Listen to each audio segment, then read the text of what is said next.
Oke semuanya, sesuai dengan judul video ya, di sini kita akan membahas 5 rahasia yang harus kalian ketahui tentang joki pinjol ya. Video ini itu ditujukan buat teman-teman yang memang sekarang ini mau menggunakan joki pinjol ya, ataupun buat teman-teman yang udah menggunakan joki pinjol. Jadi di sini kalian harus banget tonton video ini ya sampai akhir, karena di sini saya akan membongkar 5 rahasia dari joki pinjol ini guys ya. Oke, tanpa basa-basi lagi ya, kita akan mulai ke rahasia yang pertama. Nah, untuk rahasia joki pinjol yang pertama adalah joki pinjol itu nggak akan bisa mencairkan data busuk. Nah, apa yang dimaksud dengan data busuk?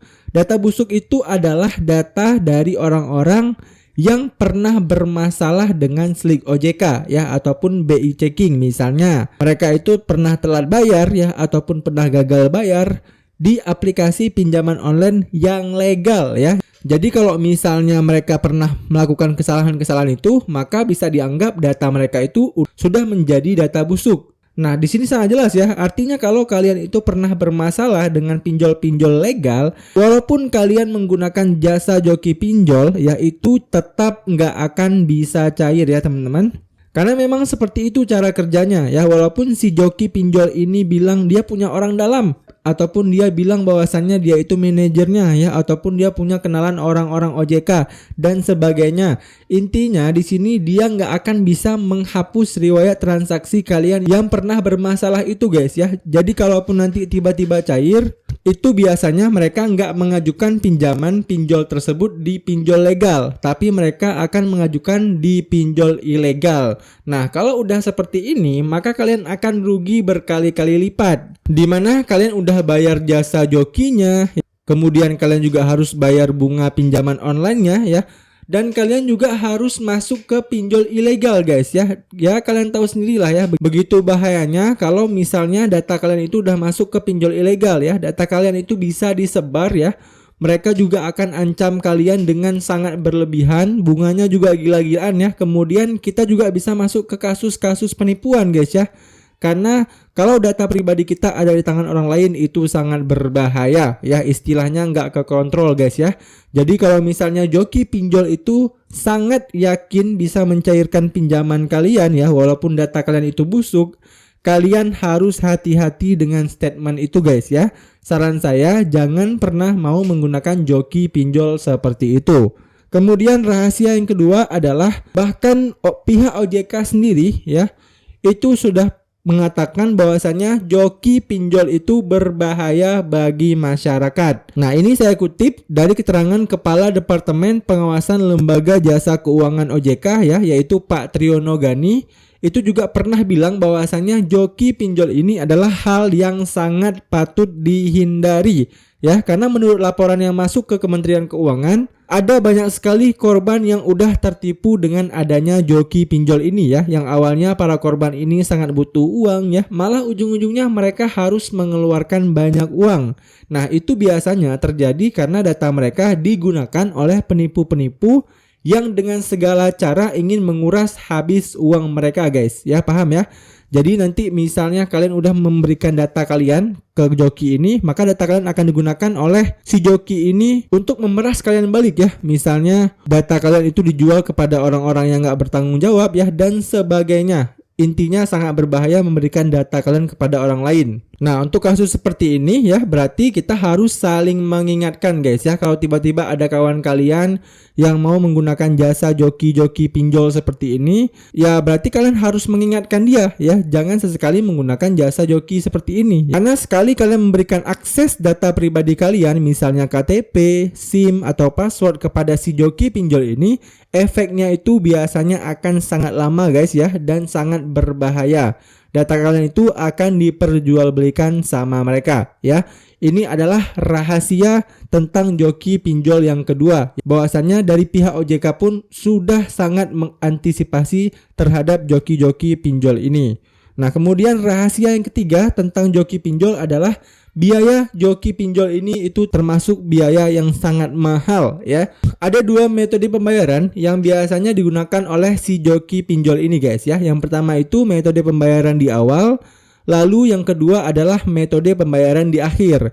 Nah, kalau metode pembayaran di awal itu biasanya lebih murah guys ya daripada metode pembayaran di akhir. Biasanya kalau metode pembayaran di awal itu ada yang diminta cuma 100.000 ya, 200.000, 500.000 sampai 1 juta rupiah tergantung jumlah dana yang kita ingin pinjam ya.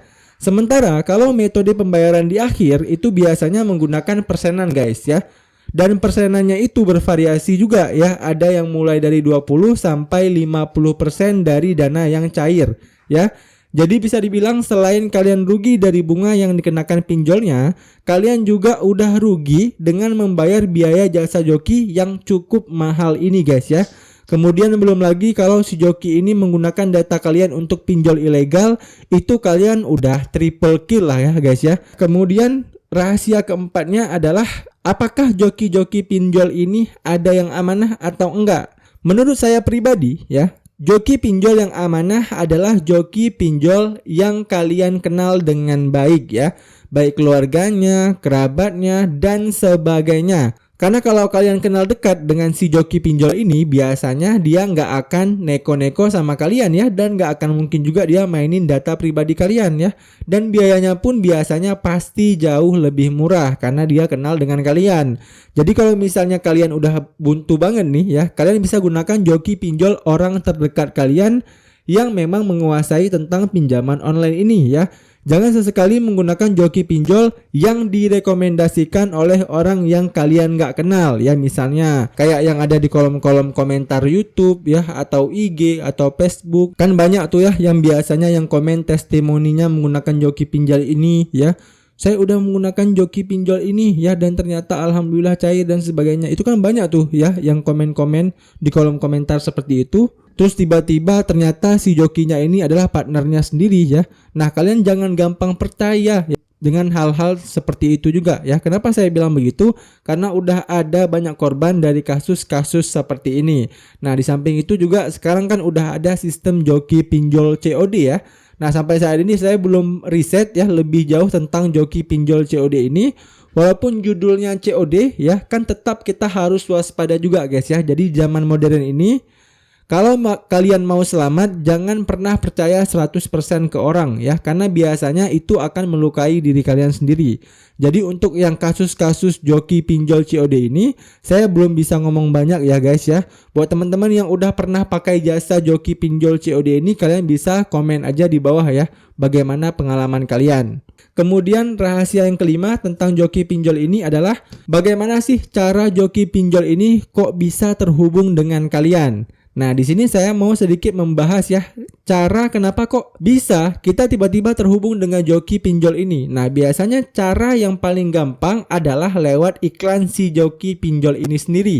Biasanya kan mereka iklan lewat Instagram ya, lewat Facebook, lewat TikTok dan sebagainya.